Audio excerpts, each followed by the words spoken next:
In this second deleted level, which is an extended sequence of the sewers in Seattle, this comes on the heels of where Ellie goes into a building and she survives an attack by stalkers and gets thrown out of a window and gets swept away by the current. And then we cut this section that used to be there in the final game. Now you will get to play it. So this was a way to get a bit more interesting puzzles, interesting traversal, figure out how Ellie can navigate the sewers with the fighting current. Ultimately, with a lot of these levels and these sequences, the reason why we cut them were for pacing purposes. But here it is for you in this very kind of raw form that part of it will feel finished, parts of it will feel like assets are missing as far as audio, animation won't be final. But it's a glimpse into what a game looks like when it's months away from finishing. Enjoy.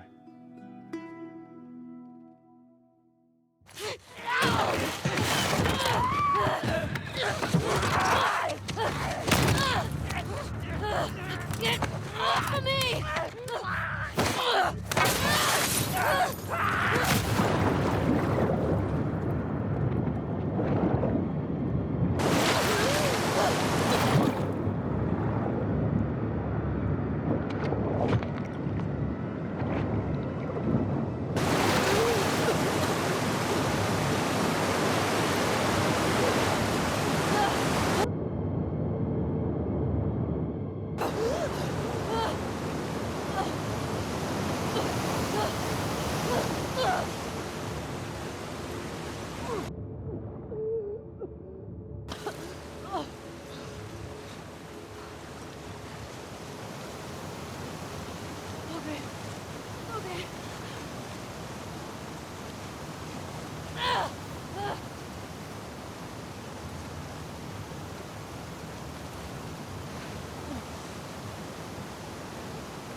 This level, internally known as Find Nora, was quite long in duration as we had to make Ellie traverse a far distance to the opposite side of downtown Seattle.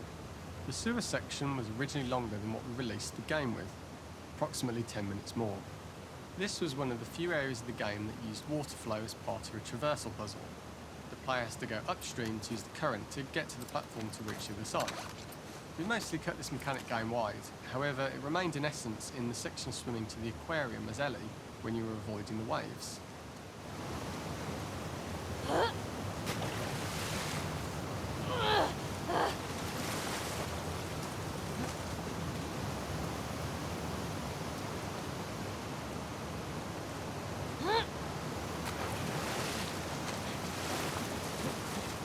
The ladder acts as an immediate goal for the player, but being able to climb out is not going to be so easy. To keep levels interesting and engaging, we alternate between positive and negative values the player experiences. Here, it's a positive to have found a ladder, but then a negative to discover it's not the solution. But then another positive to identify the next short-term goal of the doorway. By alternating between these opposing values, we give players what they expect, but not how they expect it.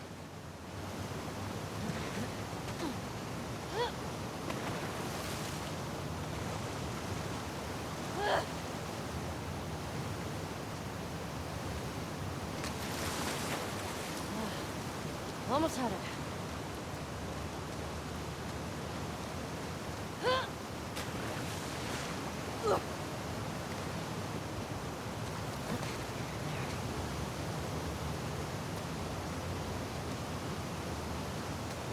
When players reach the doorway and enter into the room, they are faced with a dead end.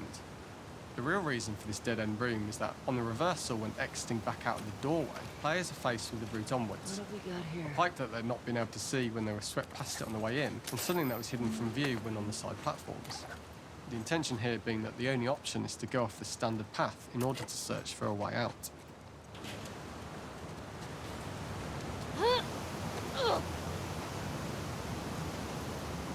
Get me the hell out of here. Throughout the rest of the level, we also used light to indicate to the player that they were heading in the right direction. At each turn, however, we blocked the direct route forward. Players would know that they just have to keep finding alternative paths, promoting those feelings of being desperate and trapped. We slowly introduced the player to consider climbing into smaller pipes and crouching in these tight spaces. This is to slowly build up to, and encourage, the player to climb into such a small pipe that they'd have to be crawling on their stomach, which is something that the player previously may not have recognised as a playable space, let alone the desired route they need to take. I can't see shit. We Up and added a out. tiny space just to reward the Just player's keep going up and exploration out. with a pickup item, and we made sure it was something that made sense that you'd find in this area. A canister and all the garbage that had been washed into the sewers from the surface. We loved the idea of making Ellie prone through a tiny, dirty pipe in order to get out, as it was a great opportunity to use our prone mechanic. A unique camera setup was created to support crawling in these pipes, as the standard prone camera is much higher above the player. We also created custom collision in order for Ellie to manoeuvre in these tight spaces easily. Initially, the oblong collision capsule around her character caused issues crawling around corners. We put extra effort into the custom corner collision, so the movement experience is as smooth as the main game. Fuck. Okay. Don't lose your shit, Ellie.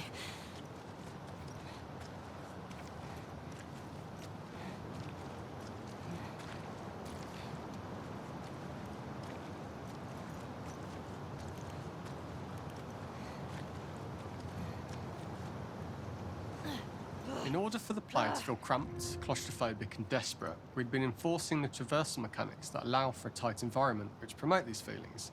We introduced the use of the squeeze through so that we can keep the player feeling enclosed and tight, but without repeating the same geometry.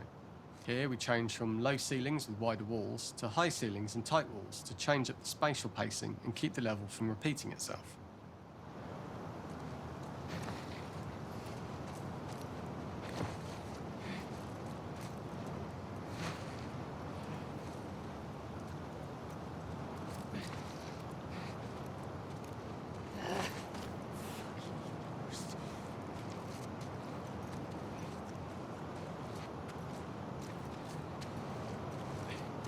Shitty place to die.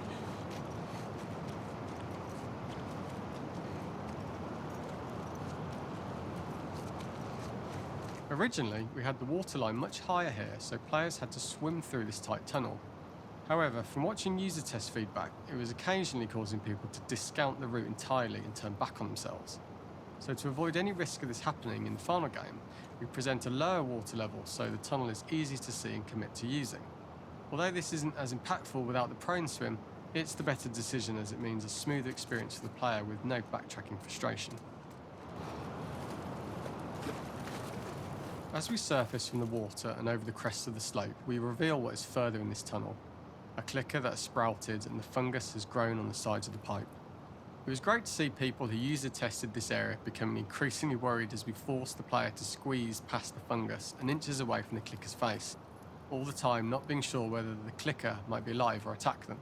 Although we aren't as cruel as to force a clicker attack in such close proximity, we do have a payoff for this moment. This clicker momentarily turned into Joel to show Ellie's PTSD from what happened to Joel at the start of the game. Ultimately, we decided to save this moment for the farm level, as it was more impactful there because it could become the centrepiece of that experience. Whereas in the sewers, we weren't able to make it as much of a narrative point and give it the breathing room and reaction time that it deserves, given the tight space.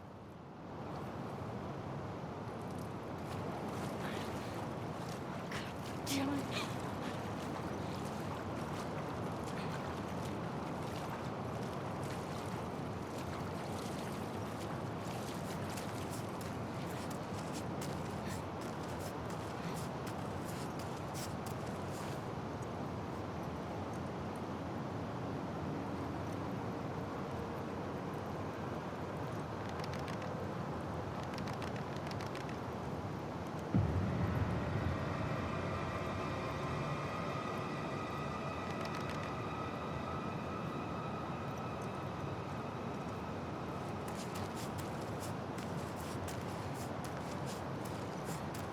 Oh, shit!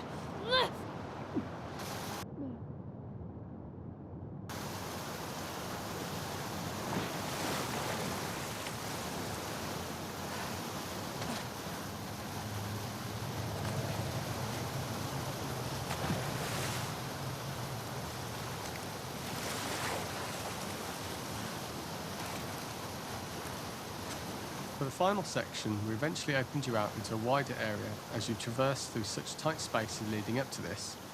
So changing the environmental pacing makes it begin to feel like we're coming to the end of Ellie's ordeal. An earlier iteration used the current that we'd shown at the start for a slightly tougher traversal puzzle to conclude the sewers. The ladder was clearly visible from most of the area, but the player was faced with a fast-flowing torrent of water they couldn't cross. If the player attempted to jump into the water, they were not able to swim across the ladder due to the water's speed, but instead they had to traverse the pipe running along the top of the space in order to get across the water.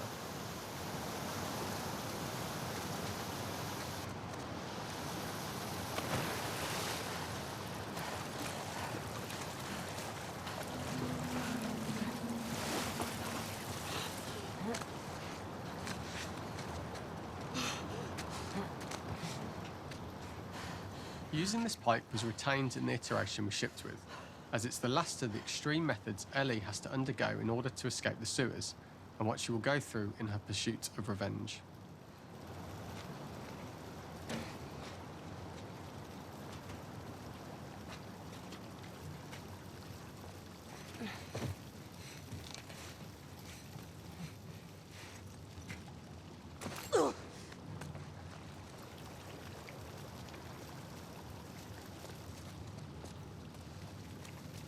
The last ladder climb is quite lengthy, and although we could have trimmed it down to a shorter climb, we liked how this last segment of the journey built anticipation for whether there was success at the top or not after all you've been through.